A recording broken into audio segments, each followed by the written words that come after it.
Can we talk about our incredible merch over at Elite Sports? Yeah, what you got? Just in time for the holidays. Oh, Get yeah? your squaring around hat. Hey, you like it?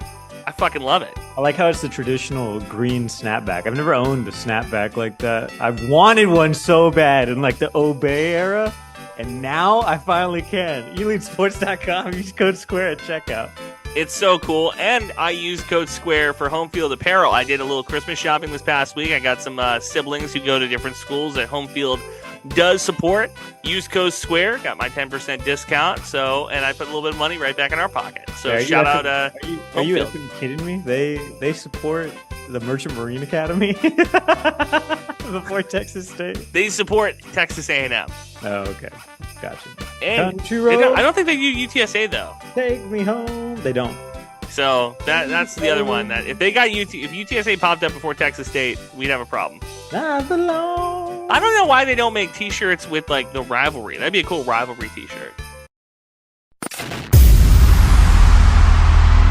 Tired of winning the tailgate but losing the games? We can't help that. But we can tell you what the hell is up with each team and what's going on across sunny San Marcos. Texas State fans, get on your feet. You're listening to Squaring Around with Jacob Rodriguez and Andrew Zimmel. Welcome back to another episode of Squaring Around here on the Republic of Football Podcast Network. Andrew, this time last year, this is my birthday week. My birthday was yesterday on Happy Tuesday. birthday to Today you. is Happy Wednesday, birthday to December the you. 13th. Happy where birthday, dear The San Antonio Jacob. Spurs are going to snap their 17-game losing streak against who? The Los Angeles Lakers. That's how you guys can remember this moment in history. It's not happening. I Good luck. hope. Happy birthday, Jakey. Yeah, I'm going to go see the Lake Show tonight. But what I'm excited to talk about is for the first time, I don't even think we had a podcast at this time last year because I was probably a bitch and was like, it's my birthday week. Let's not do a podcast. And I didn't have any other obligations in my life. So we could, Well, you have one obligation. Now you don't have any. Now you just have this podcast. there you go. That's probably a better explanation for that. Now I guess, what does even post-bowl selection coverage look like to you? Because to me, it looks very fucking boring from everybody else doing it right now. And I don't want to do anything like that shit, Because right now it's like this intermediary period between early signing period, which starts on December 20th, and then like true bowl game coverage, whatever that game looks like, right? Here's a piece of information that some Texas State fans have not thought about and chewed over. Spavital came in, Withers came in, and the goal was always to go bowling. Not only because Texas State had never been bowling before, but when you have a new team, more practices is better, especially when you consider the transfer portal. You look at some of the guys who jump in the transfer portal, a lot of those teams did not make the bowl game. There's no more practices. Their seasons are done, where Texas State has one more game to play. Really? What the Bobcats are doing right now is practicing. That's what's the craziest part. They're in film study. They're in the weight room. They're breaking down film. The coaching staff is still working, and it's building camaraderie, Jacob. That's the big thing. That's why going to a bowl game is so important, especially for a program like Texas State that's youngish, right? Only been an FBS program for 10 years and change. So you're a youngish program. You get extra practice times, extra reps. Younger guys are getting chances to get some reps in practice against the first teamers. That is what this time period in between bowl selection and the bowl is building camaraderie with each other. That's what the football team is doing right now, not only at Texas State, but across the board. So this is huge. Yeah, it'd be big for Texas State right now. Yeah. And I didn't realize, I guess, that Rice had gone to a bowl game last year, but it was kind of like a gimme selection, it was just like the fallout of not having enough 6-6 teams, which is an odd place to find yourself at the end of the year, because then you're like, did we do it or did we do it? So, and this goes back to what I was just saying. When you're a gimme selection, that's big for coaching staffs because you get extra time to see what guys are doing. And now with the transfer portal and NIL, you get more chances to look at guys. This is huge for programs across. And anytime you go to a bowl game, the reason this is on my mind is because I was thinking about Deion Sanders this past week. How at the beginning of the year, he kind of was just like, if we go to a bowl game, we go to a bowl game. If we don't, we don't. It's big for new coaches. It's big for new programs. And every year, transfer portal pretty much makes new programs that pop up. It's big for those programs to get extra time to practice together, extra time to build bonds. And that's what Rice was able to do last year. And then a better season this year for it. And Texas State's trying to do it this year. I told some people at work this week, actually, I was like, I think I'm a Republican, guys. I'm a registered Republican because of the whole transfer portal and everything else going on right now. It just gives me these like boomer takes in my head. I'm like, what the hell is this 27-year-old playing? Right? I edit the Aggie War Pod. So like I got to hear Craven's kind of spin on transfer portal and stuff like that too. So maybe those ideas are just floating around in my head perpetually. But it's not the old. Are you against players transferring, or are you against old players transferring?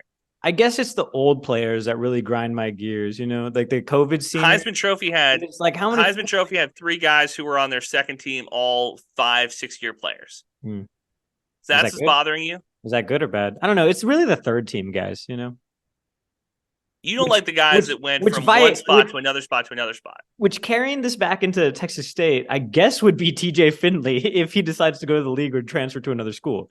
It's that kind of player that would really grind my gears. And we could talk about it right now, too. TJ Finley says his future's kind of still up in the air. He's waiting to see what happens after the bowl win. And that was the kind of big soundbite that everybody was throwing around yesterday on Twitter, going like, oh, do we have a quarterback next year? Or what's going to happen? And I guess, like, how many futures does one player kind of like decide by himself, right? Like TJ Finley, he's deciding like 3 or 4 people's futures immediately.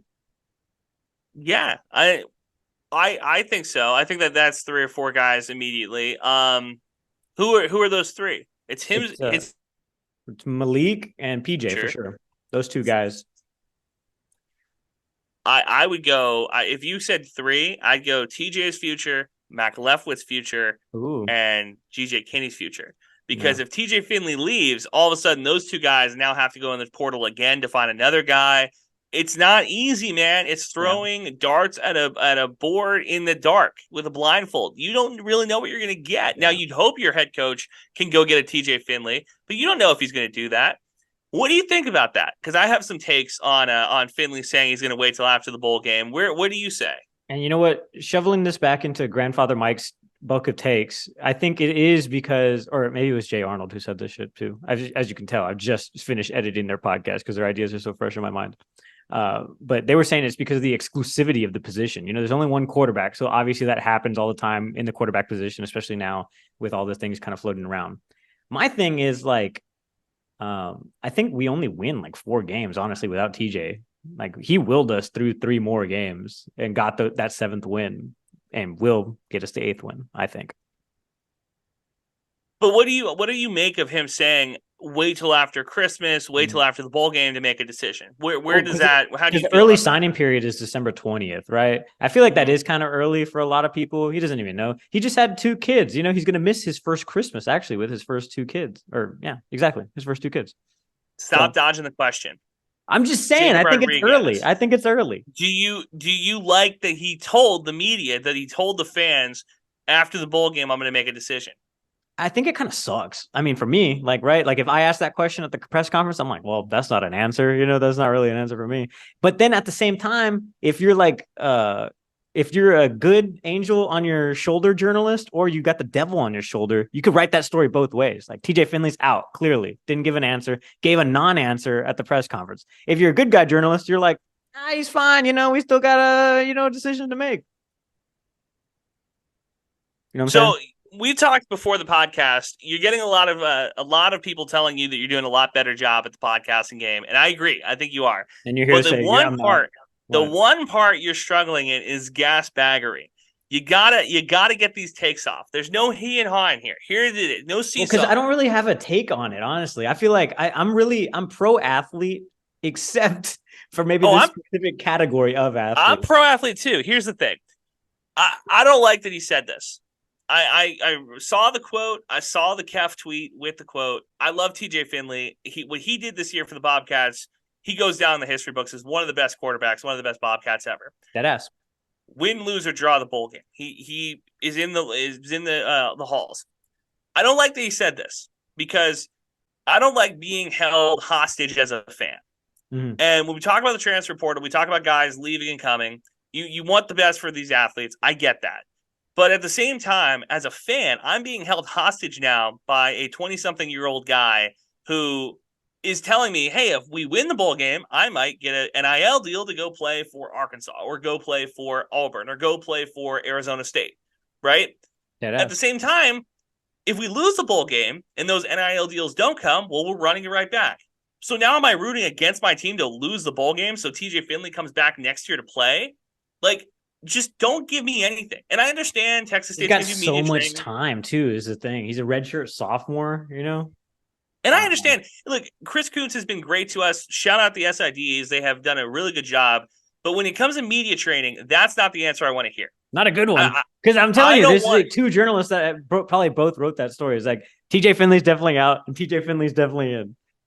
That's the way you look at it. I don't want to hear that as a fan. I want you to be committed to Texas State. I want you to tell me, like, and him saying, "Oh, I'll make a decision after the bowl game." Okay, great. But as his teammate, right? If I'm Hawkins, if I'm Cole Wilson, if I'm Joe Dirt, what the fuck? You're gonna leave? Like, if we win the bowl game, you're gone. Well, does that mean I have to leave too? Should I be looking at other places too? And let's keep it 100. Those three guys that you mentioned, like, will probably get some looks, but will not get tampered with or anything to the even like remotely close. Yeah, as TJ. Like, there's always going to be something nuts that goes on with the quarterback. Here's the correct answer. TJ Finley, are you going to be back next year at Texas State? The correct answer is we are focused on the bowl game. I have a new family. I have 2 kids. I'm focused on my family. I'm focused on this bowl game. Everything else will solve itself. Now, that's kind of what he said, right? But that's not what he said. He said, I'm going to make a decision after the bowl game, which means that there's a decision to be made. And then don't tell me there's a decision. The next day, I followed him on Instagram. The next day, he posted this like collab with Adidas, like, use my link in the bio. And I was like, damn it. Well, but if you think about it too, right? If you're a pro player, you have to be like, wow, this guy's a young kid. He's got a young family. He's trying to cash in while he can. He doesn't know his possibilities, maybe even after college life, right? A lot of these guys do not end up playing in the league, or if they do, it's like a resume builder, basically. I think that you got a good point here. There's something that was brought up a couple years ago that players come and go, but the jersey stays forever. When we talk about the Boston Celtics, right? And you talk about the Spurs or the Lakers or whatever, like, players come and go. Those jerseys get filled with a bunch of different names. But the name on the front is the name that I root for. I love TJ Finley. I love Joey Hobart. Brady McBride and I are friends. Brian London and I don't want to call us best friends, but I would say that we're close enough that I could text him happy birthday and he would say thank you. Okay. I'm rooting for Texas State. I'm rooting for the Bobcats. I'm all for the player. Have fun, make the money, get the education. I'm all for that. But at the end of the day, I am pro Bobcat. And if TJ Finley leaves Texas State, I'm not going to DM him and say, I can't believe you did this. I'm not going to be tweeting at him angrily or texting angry things at him. I'm not going to do that. But I'm going to be upset that he left Texas State. I am going to be upset that he gave a non-answer in a press conference before the bowl game. And to answer your question earlier, what is the time in between? That is what this time is filled with, is this conversation about what's going to happen. Would you rather him straight up lie to you? Would you rather him be like, yes. Oh yeah, we're going to 100%. I'm focused completely 100% on Texas State. And then like a month after the bowl game, he's like, deuces, national signing day. Honestly, I'm a Razorback. I wouldn't mind that. I would rather him say right now I'm 100% committed to Texas State, and then leave after the bowl game and say, hey, an NIL deal came up. Because I get that. It's a business. It's no longer. What did Matt Rule say? He said that a good quarterback will cost you like $1 million or something in the portal. If you throw $1 million at me, I will stop doing this fucking podcast tomorrow. And it's a business. And I'm not a dumb person. I understand that. It used to be for the love of the game, and then it was for education, and then it was for how much money can a booster give you in a duffel bag. But now it's an economy. There's money behind it. Mm-hmm. So if a quarterback, TJ Finley or other, goes in the transfer portal and gets a ton of money from a Power 5 school, I'm not going to be upset about that because I understand the economy of the sport. But in the moment, you don't tell me before the bowl game, I don't know. I might be here. I might not. I don't want to hear that. I guess, and that's the problem with like the way that college football is like set up right now is like with the whole like the expansion of the playoffs and shit like that. It won't really affect Texas State, right? Texas State's not going to play for a national title. Win the Sun in the Belt, next 10 and years. you need to win 3 more games. You Mhm. win the Sun Belt championship, you need to win 3 more games after that, maybe. But Yeah. I don't know. Perhaps maybe you get into like a Liberty situation. There's going to be like an at-large, whatever, some bullshit team like that every year. But like that's like the very cream of the crop. You need to go 13-0. You need to fucking declare to the world that Liberty is the best G5 in the country to get to that shit. That's a ridiculous presser too. I think I inserted part of that into our show from last week.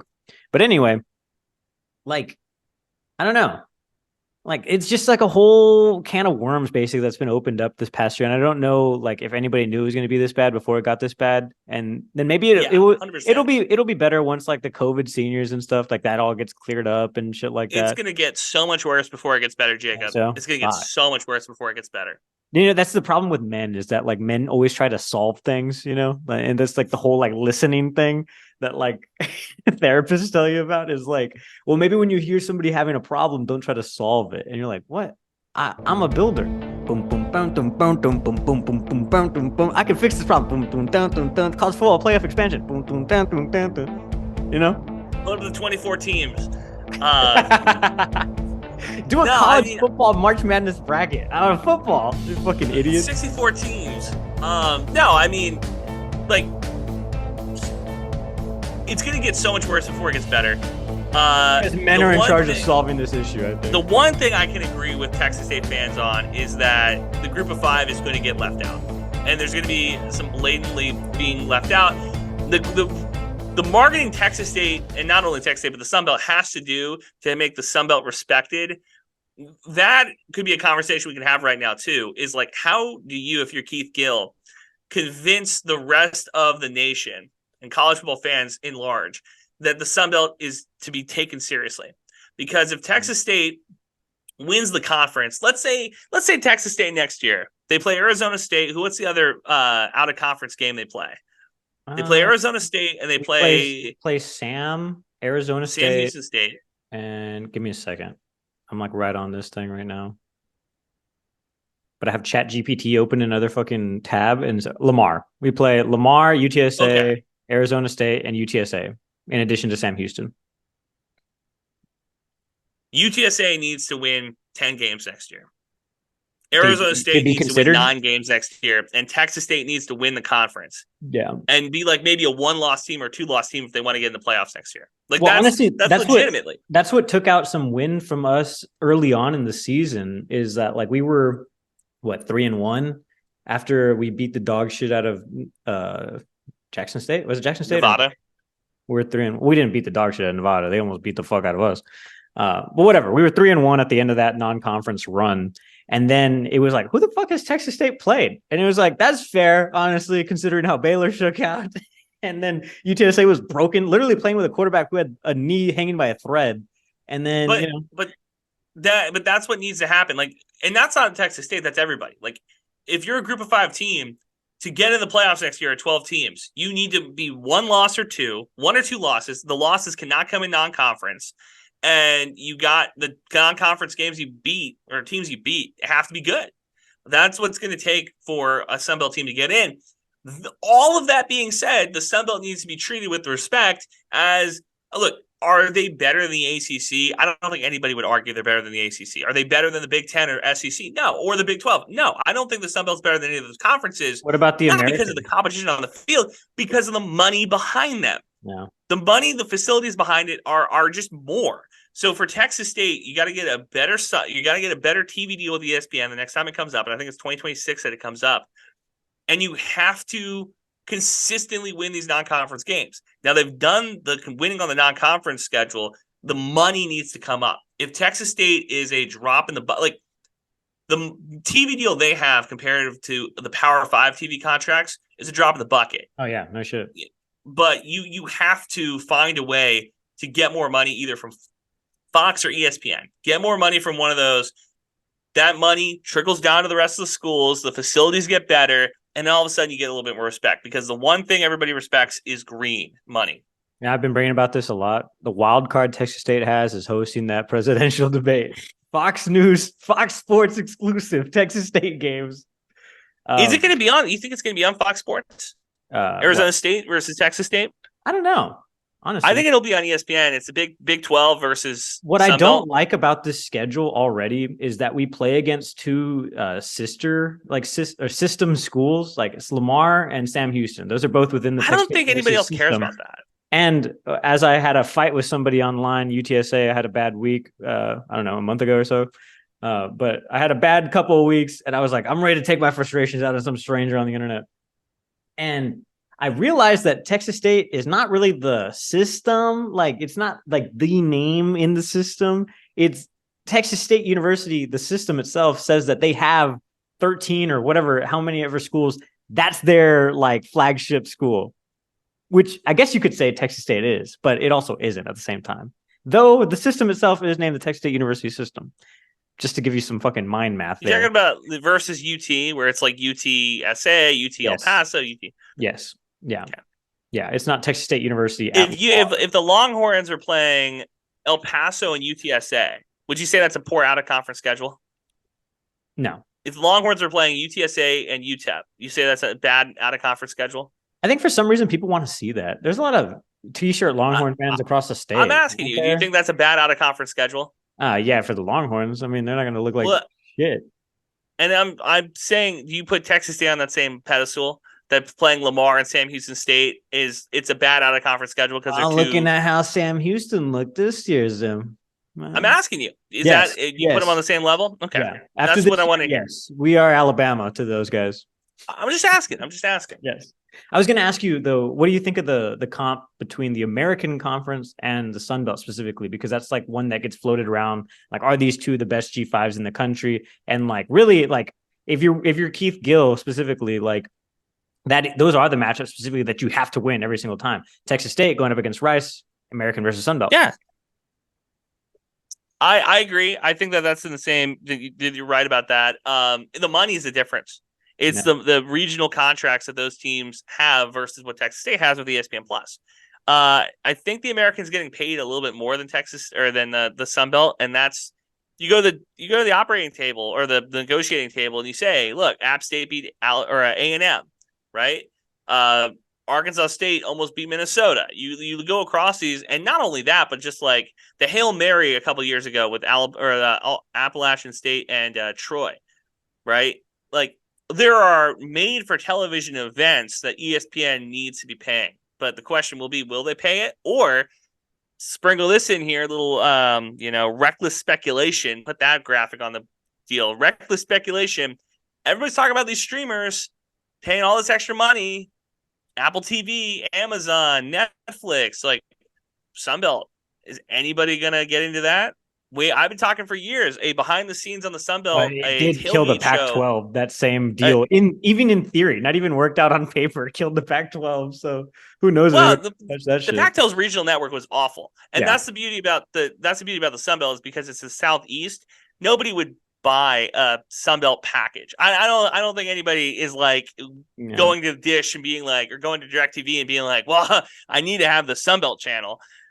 But I think like if you're Netflix live, if you go into live sports, Sunbelt would be a pretty cheap contract, all things considered. Apple TV, if they want a cheap contract, all things considered, it'd be more money than ESPN or Fox Sports could give.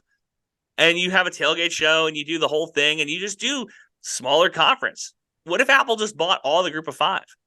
Like just all the group of five, Apple just own their TV contracts. So they get Boise State and they get UTSA and they get Memphis and Texas State and App State. You don't think that'd be worth something? It's crazy. I feel like we're just like regressing as like media. Like we're going like from like traditional broadband and cable experience, and then we're like basically doing the same thing but without cords again. Like like it's like this all like it's like cyclical in nature. This problem that we're having, and it's just like money being thrown across the board in accessibility. And that's what Keith Gill needs to do. At the end of the day, it doesn't matter. And this is going to be effed up, so buckle in. People are not going to be happy with this. Keith Gill probably doesn't care if you watch on ESPN Plus. He just wants ESPN Plus money, right? He doesn't care if you don't go to Georgia State games. He wants to make sure that people buy ESPN Plus Oh! They get the money. He doesn't care who's going to these games. Like Texas State for years, we need to get more fans in the stadium. Sunbelt's not saying like you need to have more fans in the stadium. Well, maybe they are, but like because for a bit. But it's more of Texas State being like, we need that revenue money. Like, like let's call a spade here. We'll see what happens with the next deal, but that is the difference. A lot of fans want to argue, well, Texas State or Troy at the top of the conference, Marshall at the top of the conference, JMU at the top of the conference. Well, they could beat anybody. They could play with anybody. Yeah, that's fair. But money-wise, all these schools can outspend on coaches, on resources, on facilities, and that's what the Sun Belt lacks in.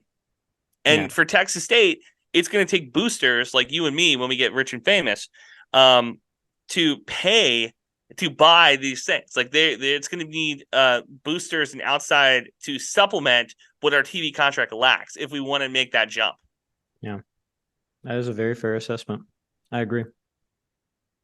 Wow. So this is what bowl game coverage looks like, everybody. Wah, wah, wah. At some point, we're going to be teaming up with the Roost guys, and we're going to talk all manner of things, owls and bobcats. I guess, do bobcats eat owls? I guess if they are given the opportunity, but not all the time. Owls are huge. Owls are huge.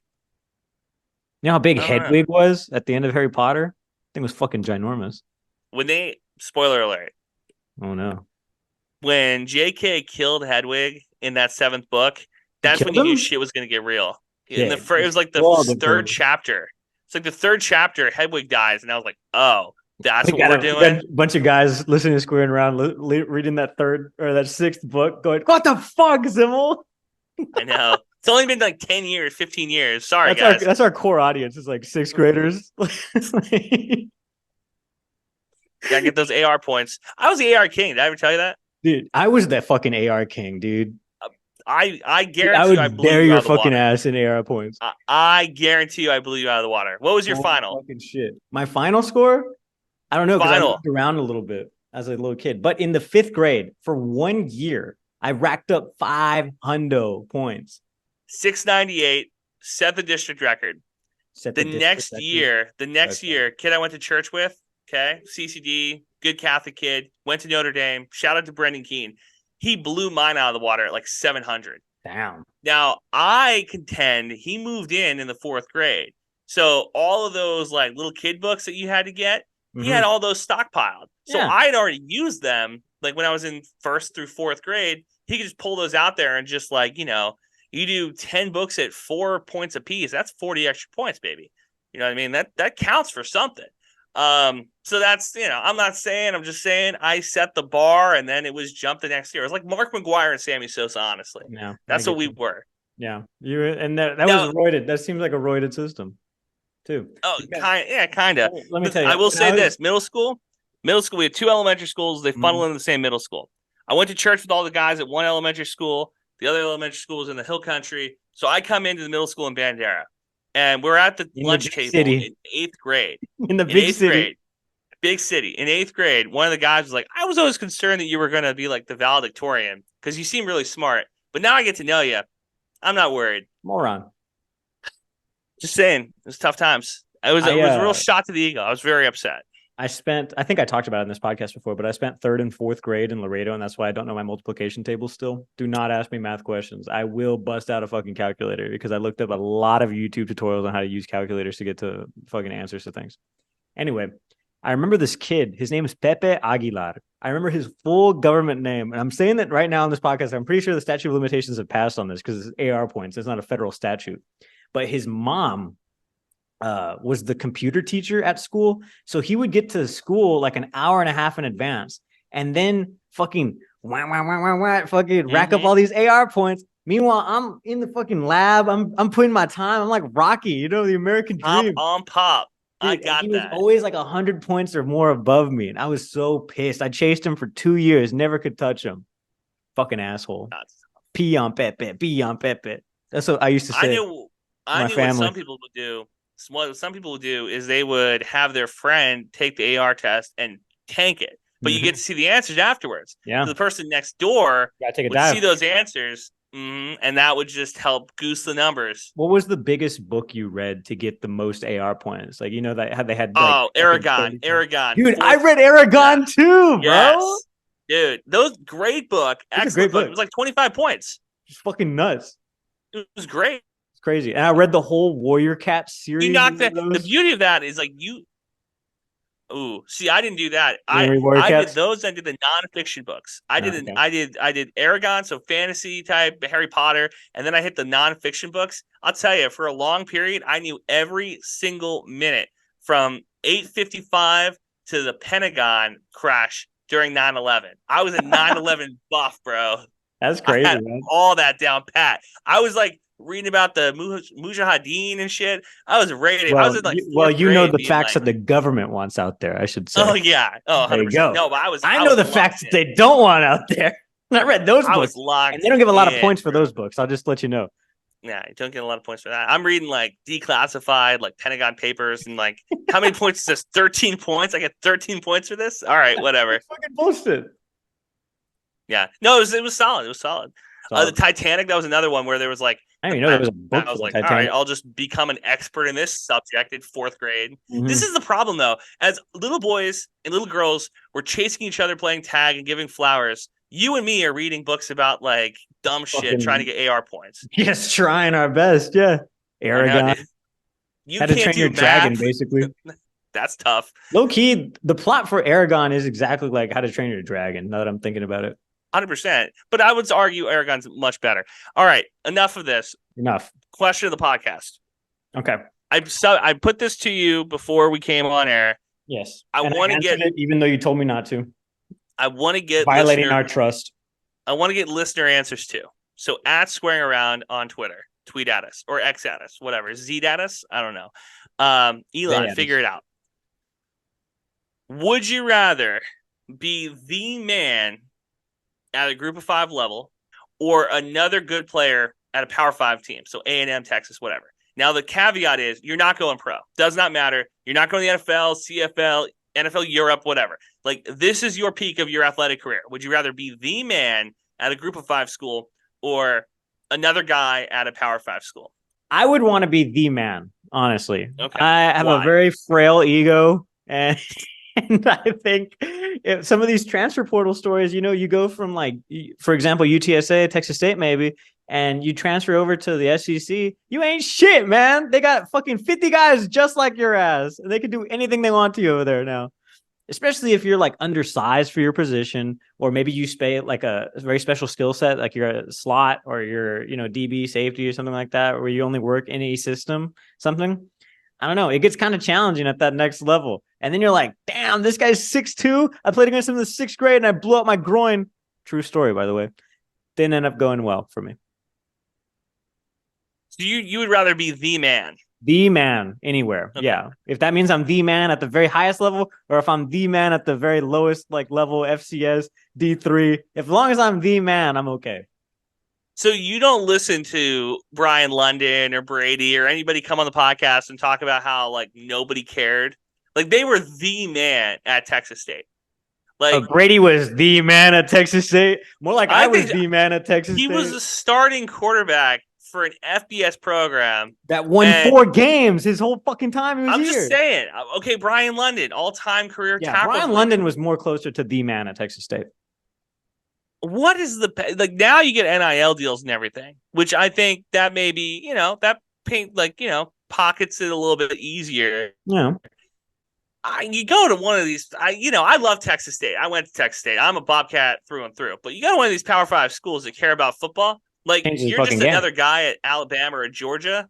There's some pretty nice benefits that come from that, And you don't have to play football anymore. You just get to pay to get workout and hang out with the boys. And if you accidentally fall ass backwards into a big play, like say, 4th quarter, starting safety gets hurt, they throw your ass in there, we need a prayer, and you accidentally end up forcing a fumble, or you accidentally get an interception, or you accidentally break off a big run, and now you're like a local legend. You were just another guy. You weren't a Heisman contender. You weren't a 5-star recruit. Yeah, You're now you're on SEC top 10 or something. And now all of a sudden you're like Chris Davis for Auburn. Like, what the hell's Chris Davis doing now? But he's always got this kick six. I would agree being the man at Texas State would be a very cool deal. But being another guy at one of these these Power 5 schools, there's some good stuff that comes with it too. Yeah, no, I get you. You know what? I the only situation where I think it's really good to be that way is when you're at like a Stanford, a Columbia, or like something that's going to set you up for the rest of your fucking life, and you don't have to be the man on the field because those teams suck ass. Like for the most part. I mean, Stanford a couple of years ago was an amazing team, and this year I think they beat Colorado. Colorado, the best team in the country, fucking weeks 1 through 5, pretty much. So I don't know. Okay. But I think like if you get one of those, like, and you know what, those schools, the Ivy League does recruit the Valley, and there's always some dumbass who gets recruited in the Valley, commits, drops their commitment to go to the SEC or something. But you could have been a fucking Harvard man or something. You could have gone to Yale. You could have your whole future set up right there, buddy. What are you doing? So Power 5, we're saying that like Northwestern probably be like the best school, right? In the Power 5. You're an aspiring journalist. Stanford. Well, Northwestern's got some pretty good stuff. I don't know. Well, Northwestern now? I don't know. Now you want to go to Northwestern?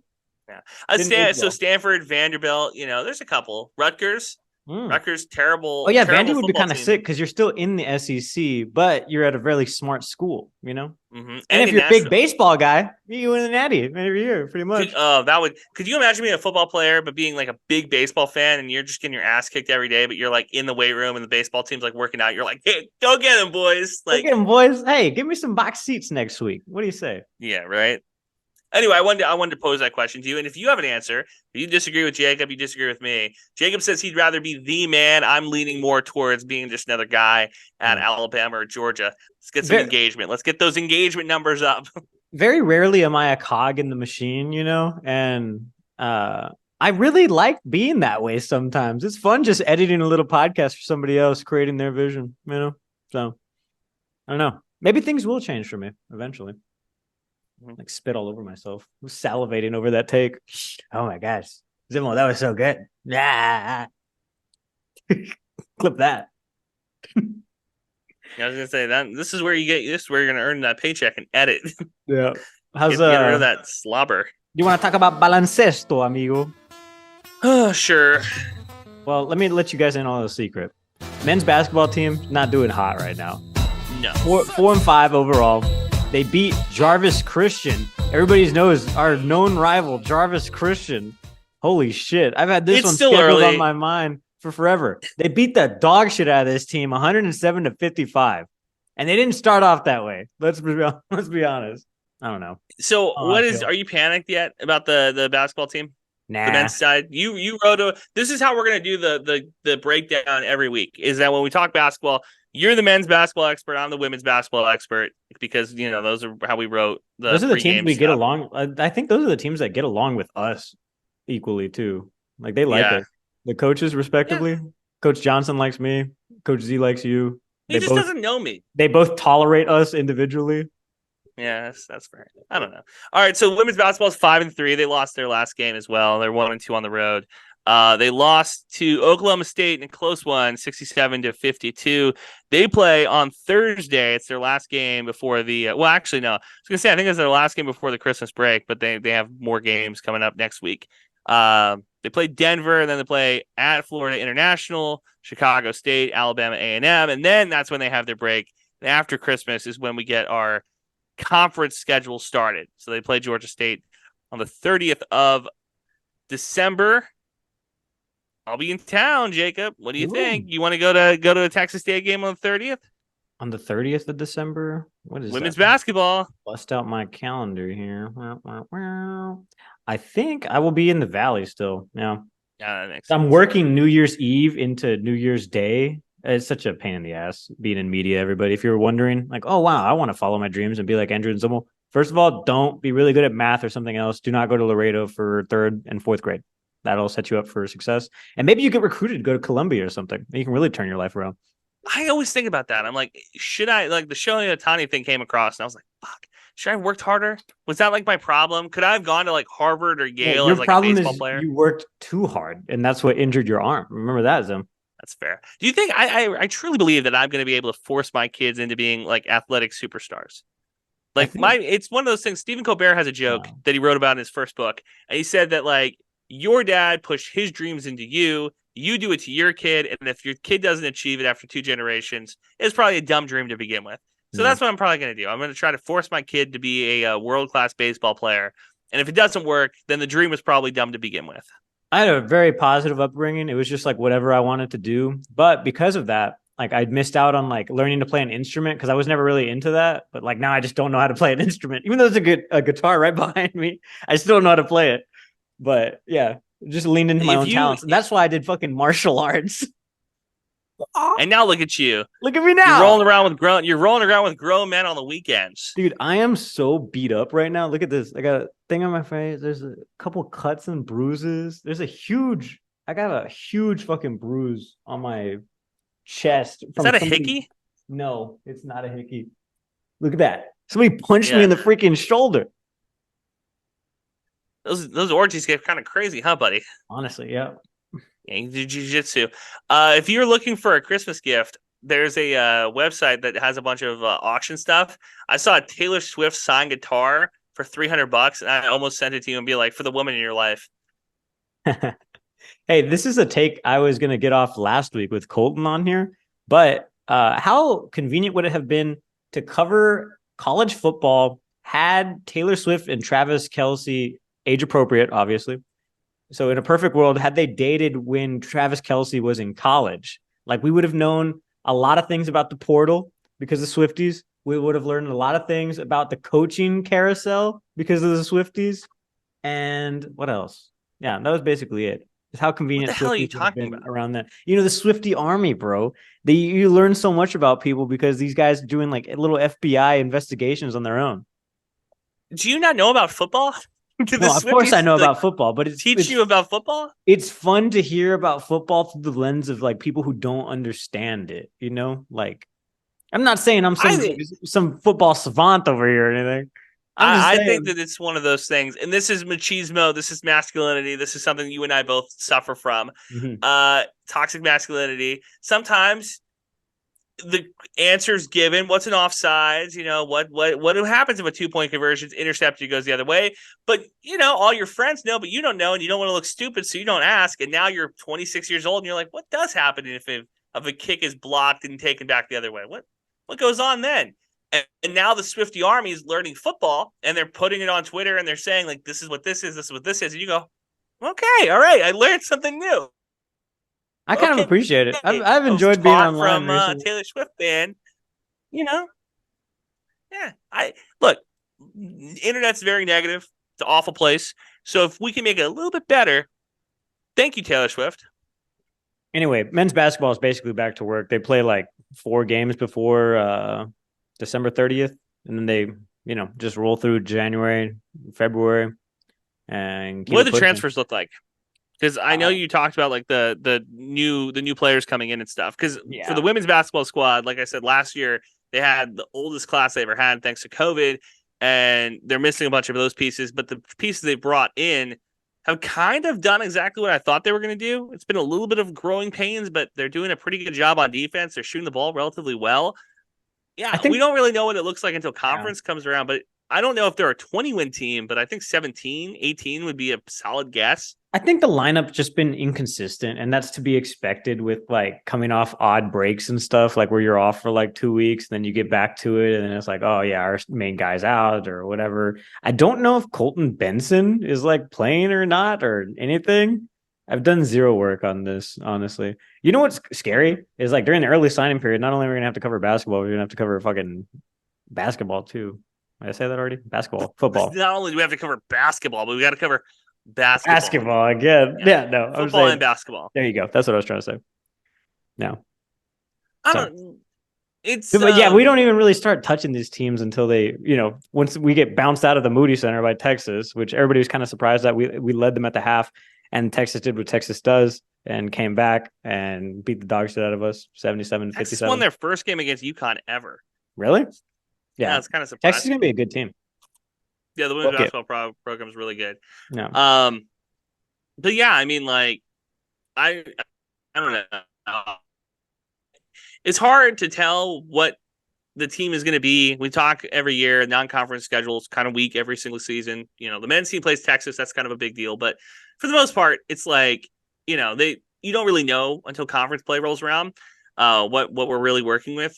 From a fan's point of view, at least, coaching staff hopefully knows a little bit better than we do. It was a sad day for Colton when he went up to Austin to cover the women's volleyball NCAA first game of the tournament, and they got bounced out that one too. And then he was stuck around to see Texas State basketball get bounced out too, the Moody Center. So tough time for your boy over there. I think Colton's just bad luck. Let's start that conversation. Perhaps. And you know what? Worse luck is I saw fucking Mike Craven this week at the Texas State facility. I was like, get that guy out of here, man. What's he up to? It is the high school football playoff state championship weekend, like starting today, going all the way into I think Saturday. So, you know, there's a lot of games being played. So I think he's more like hands on deck with that. But I would like to have him back on before the bowl game or after the bowl game. After the bowl game to talk to him and be like, all right, now that the season's over, explain yourself that you didn't have, you know, Ishmael Mahdi on your first team or TJ Finley on your first team, which by the way, completely. I like how the win now or get bent guys took real offense to that shit. I was like, damn, man. But I guess my rationale, right? If I was Team Craven, which I guess I am. Which we are. That's my boy. Don't get it twisted. We are Team Craven over here. That's my dog, capital D. But if I was anti-Craven, I guess I would, or no, pro-Craven, yeah. I would be like, yo, Ish didn't even play 2 whole games and a game and a half when his hand broke the whole first time. So that's 3 other games he didn't have. Yep. And the other part is that he doesn't get paid extra to do that. He literally is just painting a target on his back, being like, here's my 2 teams. And everybody decides to be like, fuck you, Craven. It's I feel bad for the guy, you know. And he doesn't have to answer us, but he does every time. He doesn't have to do that, and he does. And I appreciate it. Now I did tell him he got the quarterback wrong again, and he's like, "Look, this is what I think. I don't know what to tell you. I'm not watching every snap." It's so funny because it's not just us having these micro interactions with him. It's everybody in fucking Texas that has anything to say about this shit. It's so funny. Yeah, and it's he is I think he's trying too hard. This is again. I think he's trying too hard not to be a UT homer. So he's because of that, making it harder for UT to get on these lists. And it's dude, come on. What are we doing here? And he watched every snap. I guarantee you, he watched every snap of Frank Harris this year. He watched every snap of Quinn Ewers this year. He did not watch every snap of TJ Finley this year. Yeah, maybe he did. I'm going to go on limb here and say I don't think he did. I don't think he did. Which is completely fair. I don't blame him. Yeah.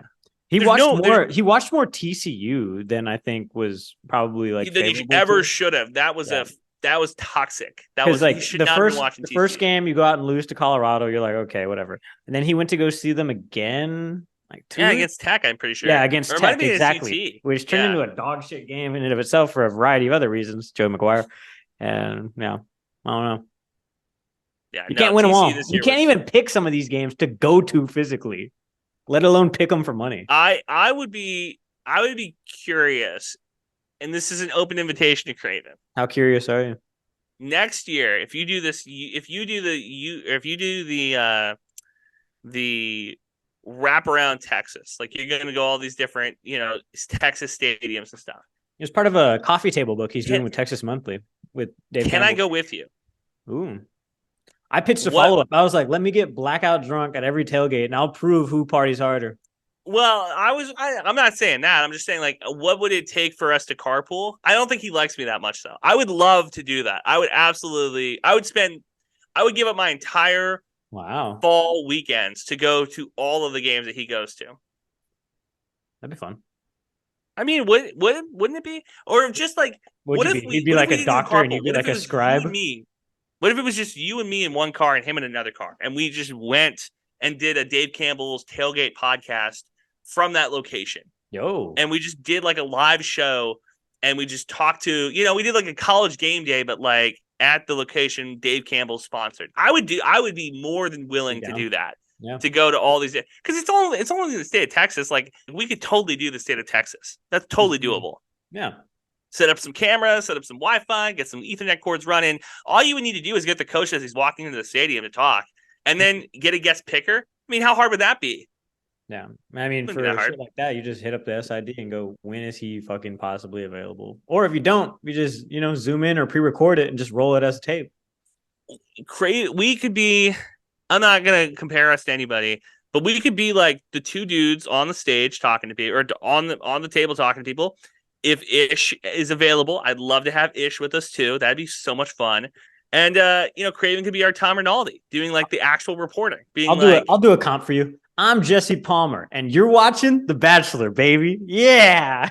I was going to compare us to Herb Street and McAfee, but okay. There's that too. I would love. You're Lee Corso, Ish. And I'm Herb Street. We could do that. I would love. That would be a dream.